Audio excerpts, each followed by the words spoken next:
क्या एक ठंडी रात और दूर जलती एक आग किसी की जिंदगी बदल सकती है?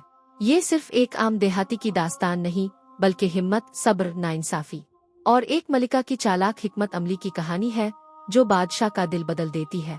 आखिर करमदीन के साथ क्या हुआ? जानने के लिए ये कहानी आखिर तक जरूर देखें। पुराने जमाने की बात है, एक दौर ऐसा था जब एक नेक दिल मगर इम्तिहान लेने का शौकीन बादशाह अपनी सल्तनत पर हुक्मरानी करता था। वो हर मौका पर अपने वजीरों की राय को अहमियत देता और उनकी बात गौर से सुनता था। इसकी मलिका निहायत नेक सीरत, अना की मालिक मगर इंसाफ पसंद खातून थी। सल्तनत में अमन व सुकून का राज था, लोग खुशहाल जिंदगी गुजार रहे थे। लेकिन इस अमन व मोहब्बत भरे माहौल में एक जोड़ा ऐसा भी था, मियाँ बीवी, जो हर वक्त आपस में उलझे रहते, जरा सी बात पर लड़ पड़ते और गाँव वालों के लिए तमाशा बन जाते। उनकी तल्ख कलामी और जिद कभी खत्म न होती थी। इस शख्स का नाम करमदीन था और इसकी बीवी का नाम जुबैदा। दोनों की माली हालत कुछ खास अच्छी ना थी, इसी वजह से घर में अक्सर झगड़े होते रहते। करमदीन कभी मजदूरी करता तो कभी कई दिन तक कोई काम ना करता। जुबैदा इसकी गैर जिम्मेदारी से सख्त नाला रहती और ये नाला रहना अक्सर तेज झगड़ों में बदल जाता। दिन गुजरते गए और हालात सुधरने के बजाय मजीद बिगड़ते गए। एक दिन उन दोनों की लड़ाई फिर जोर पकड़ गई।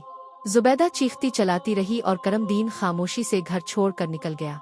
वो चलता चलता नदी के किनारे जा बैठा। ठंडी हवा चल रही थी मगर करमदीन का दिल भारी था।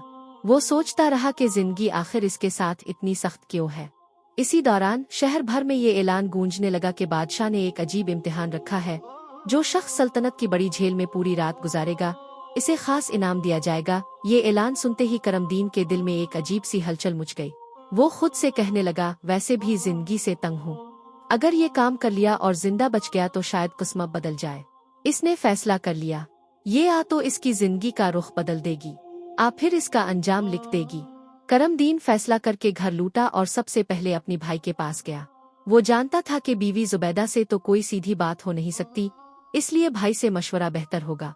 इसने सारी बात सुनाई कि बादशाह ने ऐलान किया है और वो ये काम करने का इरादा रखता है। भाई की आंखों में फौरन फिक्र उतर आई।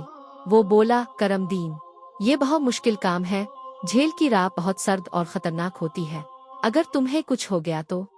इसके लहजे में एक अजब जिद थी, भाई, जिंदगी वैसे भी किसी सजा से कम नहीं रही, कम अज कम एक बार किस्मत आजमा लेता हूँ। वो सीधा महल जा पहुंचा। दरबार में बादशाह तख्त पर बैठा था, अर्द गिर्द वज़रा मौजूद थे। करमदीन ने मुअद्दबाना सलाम किया और बोला, जहाँ पना, मैं ये इम्तिहान देने के लिए तैयार हूँ। बादशाह ने गहरी नजर से इसे देखा और हल्की सी मुस्कुराहट के साथ कहा, ठीक है, 2 दिन बाद शाम के वक्त झेल के किनारे पहुँच जाना। हमारे मुहाफिज तुम पर पहरा देंगे। अगर तुम कामयाब रहे तो तुम्हें खास इनाम से नवाजा जाएगा। करमदीन ने सर झुकाकर हामी भरी, मगर दिल की धड़कनें तेज हो चुकी थीं। 2 दिन बाद शाम ढलते ही करमदीन और इसकी बीवी झेल के किनारे पहुंचे। महल का मुहाफिज और एक वजीर वहां पहले से मौजूद थे ताकि बादशाह के हुक्म के मुताबिक सब कुछ निगरानी में हो। बीवी अब भी इसे रोकने की कोशिश कर रही थी, आंखों में फिक्र और आवाज में कपकपाहट थी। करमदीन, एक बार और सोच लो, ये रात आसान नहीं होगी। मगर करमदीन के चेहरे पर अज़्म वाज़े था। इसने बगैर कुछ कहे जूते उतारे, कपड़े संभाले और झेल के बर्फीले पानी में उतर गया। शर्त यही थी कि वो पूरी रात इसी ठंडे पानी में खड़ा रहे और बाहर ना निकले। ईवी का दिल बेचैन था। इसने सोचा कि अगर करमदीन को कहीं उम्मीद की किरण नजर आती रहे तो वो हिम्मत नहीं हारेगा। इसने झेल के किनारे एक आग जला दी। शोले रात के अंधेरे में टिमटिमाती रहे, जैसे किसी की जिंदगी का सहारा हो। वो सारी रात सर्द हवा में कांपती रही, मगर आग बुझने ना दी। बार बार आसमान की तरफ देखकर दुआ मांगती, आ अल्लाह, मेरे शौहर को महफूज रख, इसकी उम्र दराज कर। रात निहायत कठिन थी। आनी की ठंडक हड्डियों को काट रही थी, मगर करमदीन का हौसला डगमगा नहीं।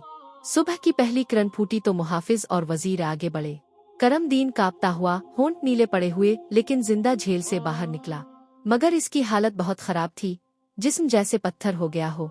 बीवी ने जल्दी से इसे कंबल में लपेटा, आग के करीब बिठा और फिर सहारा देकर घर ले गई। इसकी आंखों में खुशी और शुक्र के आंसू थे कि अल्लाह ने इसकी दुआ कबूल कर ली थी। जब बादशाह को खबर मिली कि करमदीन ने झेल में पूरी रात गुजार दी है और जिंदा सलामा बाहर आ गया है, तो वो निहायत खुश हुआ। इसने फौरन ऐलान कर दिया कि करमदीन को महल में तमाम रियाया के सामने एक खास इनाम से नवाजा जाएगा। जल्द ही महल का बड़ा मैदान सजा दिया गया। करमदीन भी थकावट और कमजोरी के बावजूद ईवी के साथ वहां पहुंचा। इनाम देने का वक्त होने ही वाला था कि अचानक एक वजीर खड़ा हुआ और बुलंद आवाज में बोला, जहां पना, ये मुकाबला ईमानदारी से नहीं जीता गया। इसकी बीवी ने झेल के किनारे आग जलाई थी, जिसकी हरारत ने करमदीन को सहारा दिया, इसलिए ये इनाम का हकदार नहीं है। बादशाह ने गहरी नजर से वजीर को देखा, फिर लम्हा भर सोचकर इसकी बात मान ली।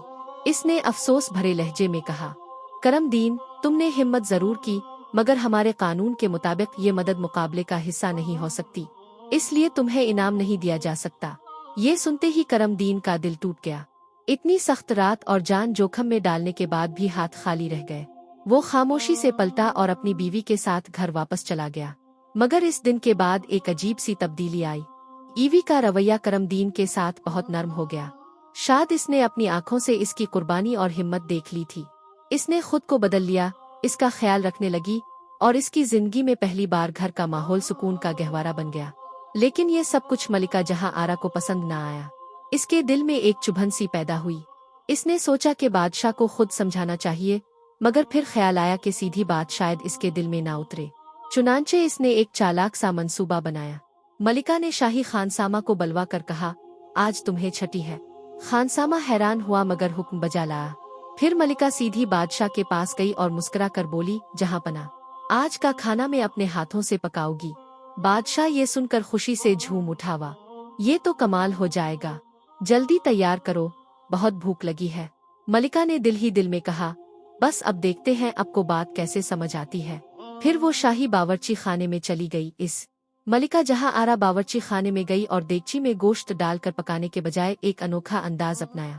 इसने गोश्त को एक बड़े से पतीले में रखा, पतीला एक रस्सी से लटका दिया और नीचे जमीन पर बहुत दूर एक दिया रख दिया। ना आग की तपश गोश्त तक पहुंच रही थी, ना खुशबू का कोई पता।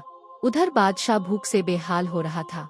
कुछ देर बाद इसने पूछा, खाना अभी तक तैयार नहीं हुआ, इतनी देर क्यों लग रही है?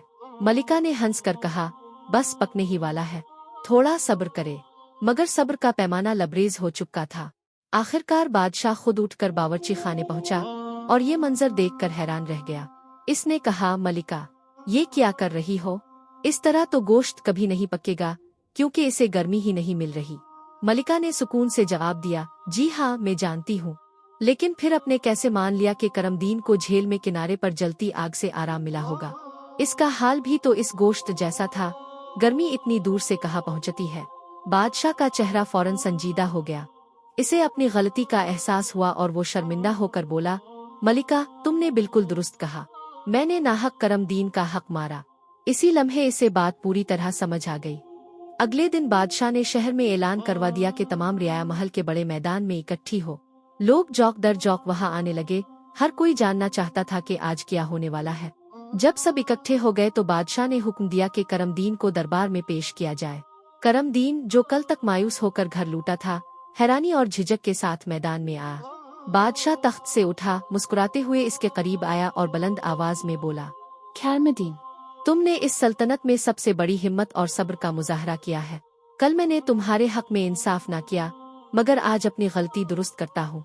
ये लो, ये तुम्हारा खास इनाम, और इसके साथ शाही मुलाजमत भी, ताकि तुम्हें जिंदगी भर रोजी की फिक्र ना हो। मैदान में खुशी की लहर दौड़ गई। लोग तालियां बजाते, नारे लगाते और करमदीन को मुबारकबाद देते रहे। इसकी बीवी जुबैदा भी खुशी से मुस्कुरा रही थी। करमदीन की आंखों में आंसू आ गए।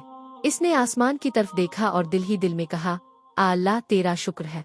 इस दिन के बाद दोनों ने सुकून और खुशहाली के साथ जिंदगी गुजारनी शुरू की और उनके घर में पहली बार मोहब्बत और अमन का चिराग जल उठा।